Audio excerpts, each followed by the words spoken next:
एक रिक्वेस्ट को पहले सर्वलेट से दूसरे सर्वलेट पर भेज सकते हैं। जब हम ये काम करना जान जाएंगे तो एक तरह से यही होगा कि आप मान लीजिए कोई एप्लीकेशन किसी के पास लेके पहुँचे हैं और वो उसको प्रोसेस ना करे बल्कि आपको किसी और के पास भेज दे। ठीक है, तो वो काम पहले व्यक्ति ने नहीं किया, दूसरे व्यक्ति पास आपको भेज दिया गया, इसलिए इसका नाम हो गया सेंड रीडायरेक्ट। तो जो सेंड हुआ था यूज़र की तरफ से उसको रीडायरेक्ट करने के लिए भेजा गया। और ध्यान रहे क्योंकि आपको उसी समय सेंड रीडायरेक्ट करके भेज दिया गया है तो ये रिस्पॉन्स ऑब्जेक्ट के साथ ही इस्तेमाल होगा। रिस्पॉन्स ऑब्जेक्ट के साथ हम सेंड रीडायरेक्ट फंक्शन का इस्तेमाल करेंगे। तो आइए दोस्तों देखते हैं इस वीडियो में कि कैसे आप सेंड रीडायरेक्ट का इस्तेमाल करेंगे।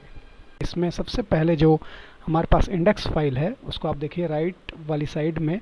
इंडेक्स फाइल में हमने एक फॉर्म लिया है जिसमें एक्शन पर फर्स्ट सर्वलेट जो है उसको कॉल लग जाएगी और इस पर केवल मैंने एक छोटा सा बटन लिया है सबमिट का जिस पे वैल्यू लिखी होगी ओके।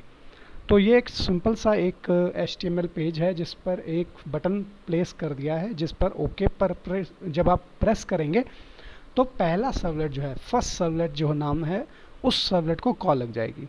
अब देखिए जब आप सर्वलेट ऐड करेंगे तो आप प्रोजेक्ट में न्यू पर जाकर आप सर्वलेट ऑप्शन का चुनाव करके आप अपनी पसंद का जो नाम देना चाहें, जैसे इस केस में मैंने फर्स्ट नाम रखा है इसका, आप उस नाम से सर्वलेट प्रिपेयर कर लें। तो जब आप इसकी कोडिंग देखें कि फर्स्ट सर्वलेट के अंदर जो हमने कोड लिखा है वो बहुत ही सिंपल और रीजनेबल सा कोड है कि प्रोसेस रिक्वेस्ट जो मेथड होगा उसमें हम केवल ये कह रहे हैं कि आप जो है सेंड रीडायरेक्ट कर दीजिए और सेकंड सर्वलेट को रिक्वेस्ट पास ऑन कर दीजिए। सो सेंड रीडायरेक्ट आप ध्यान रखिएगा, जब सेंड रीडायरेक्ट आप यूज़ करते हैं तो आपको रिस्पॉन्स ऑब्जेक्ट के साथ ये लगाना होता है और आप एक तरह से सर्वलेट को बोल रहे हैं कि आप मेरे साथ प्रोसेस नहीं होंगे, आप दूसरे सर्वर के पास दूसरे सर्वलेट के पास चले जाइए प्रोसेस होने के लिए।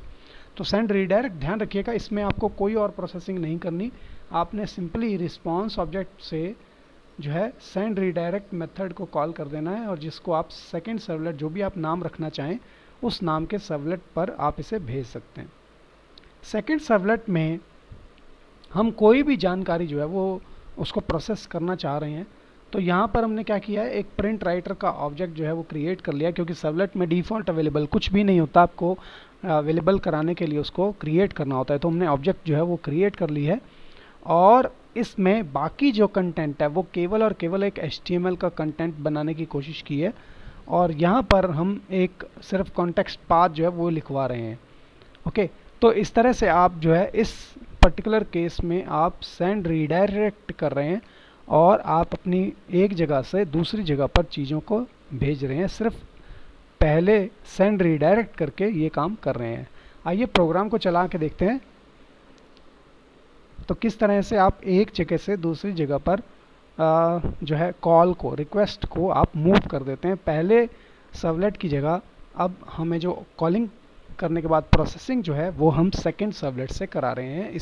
ये देखिए ओके बटन हमारा पहले इंडेक्स पेज पर, ये इंडेक्स पेज है हमारा, उस पर पड़ा है। जैसे ही हम ओके बटन दबाते हैं तो हम देखिए सीधा सेकंड सर्वलेट पे पहुंच चुके हैं और ये हमारा सेंड रीडायरेक्ट करके इस्तेमाल करके हमने इसे एक पेज से दूसरे पेज पर पास ऑन कर दिया है। आशा करता हूँ आपको प्रोग्राम समझ में आ गया होगा। आप प्लीज़ इस चैनल को लाइक कीजिए, सब्सक्राइब कीजिए, कमेंट कीजिए कोई और ऐसे प्रोग्राम्स जो आप यहाँ पर देखना चाहते हैं। धन्यवाद।